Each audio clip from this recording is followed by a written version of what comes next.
What a day for Star Wars. Hello there, welcome to another video. Before we get into it, make sure you like this video and subscribe to the channel, and hit the like button. I'm really excited, so let's just get right into it. Season 3, Episode 1 of The Mandalorian has finally released. We have literally been waiting years for this, and the first episode did not disappoint. And neither did the new episode of The Bad Batch, but right now we're talking about Mando, so let's just get right into the breakdown.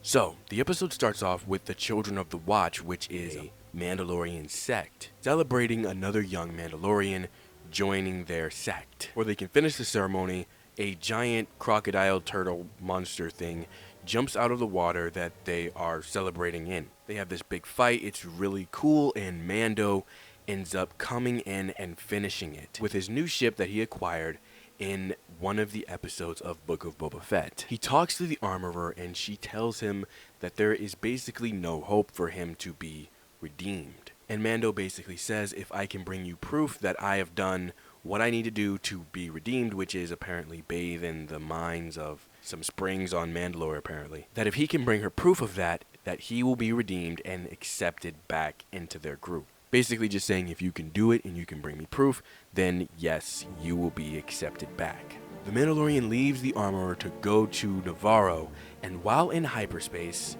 they see hyperspace whales. Now if you don't know what that is, go and watch the last few episodes of Rebels again. Those are the same hyperspace whales that took Ezra and Grand Admiral Thrawn. This is huge, and it is a huge reference to Ezra. They wouldn't just do this just to do this. They wouldn't just randomly make this reference. I mean, they could have made this reference in Bad Batch, they could have made this reference in any of the other Mandalorian episodes or in Book of Boba Fett, but they're doing it now. Now, I'm not saying we're gonna see Ezra in this season of Mandalorian. I'm just saying that soon we will absolutely be getting something Ezra or Thrawn related very, very soon. Whether it be in this season or in the Ahsoka show, obviously that's who Ahsoka was looking for, but I'm just saying it is a huge, huge deal that they're making this reference again. They haven't made references or even really acknowledged the existence of these creatures since Rebels. So this kind of made me freak out, obviously. Huge reference, huge deal. He leaves and goes to Navarro, where he talks to Greef Karga. Greef Karga tries to get him to join, and he refuses. Karga is informed that pirates have landed on Navarro and are causing a ruckus. They have a little western showdown. Greef Karga is acting like a real boss, all the while Mando is standing behind him like a security guard. It was just a really, really cool scene. Even though it didn't have that much of relevance, it was just really awesome, to be honest. Of course, they end up winning the showdown, and Greef Karga basically just tells Mando that he is desperate for a marshal. Now, this part is very important. They mention Cara Dune and what has become of her. Now, if you don't know, the woman who plays Cara Dune, Gina Carano, had a situation, and without going too deep into it, isn't employed at Lucasfilm anymore. Basically, they needed to write her out of the show. So they said that after bringing in Moff Gideon, she got promoted to Special Forces. Very interesting in my opinion. I will make a whole video on that, but I digress. Mando says he needs IG-11 to be fixed and that the parts that they have from him should be enough to bring his consciousness back. Greef Karga says that it will never work, and Mando says, come on, just let me try, bro.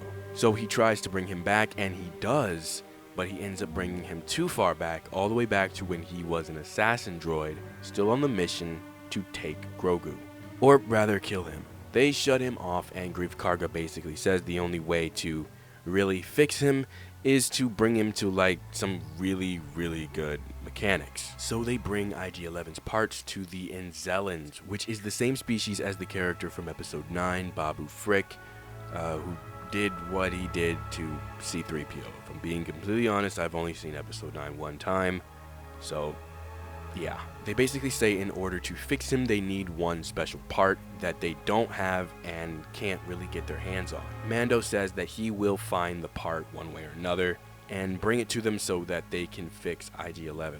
Mando leaves and ends up getting ambushed by the same aliens who had the little showdown earlier in the episode. They have this cool little skirmish, and eventually Mando's like, okay, I'm out of here. He doesn't go into hyperspace, but he does hit a special gear on his ship that is specially modified. He speeds away and the pirates can't find him. Mando gets away. He ends up going to a planet that is in the system of Mandalore, but not quite Mandalore, where Bo-Katan is residing. He goes and tells them that he wants to join their group, and Bo-Katan basically tells him that everyone is left. After she came back without the Darksaber, everyone lost faith in her and just scattered, and that all of her resources are just basically going off and doing their own thing, and that they do not believe in her anymore. Now, you can clearly see some resentment from Bo-Katan to Mando because of him having the Darksaber, which isn't exactly his fault, but her being angry about it is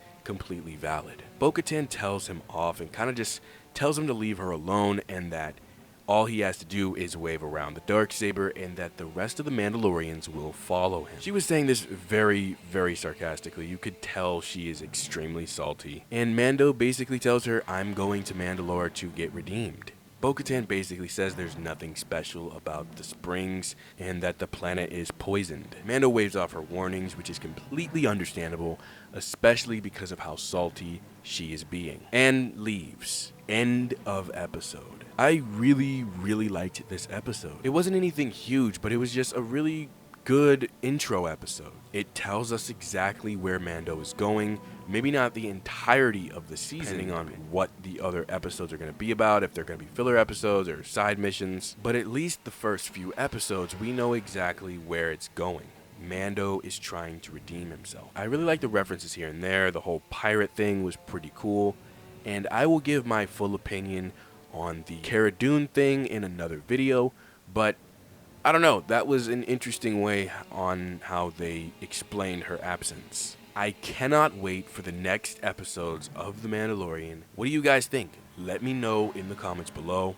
I have to go and record the episode for Bad Batch because that came out last night too. That's all I got for you guys today. Bye.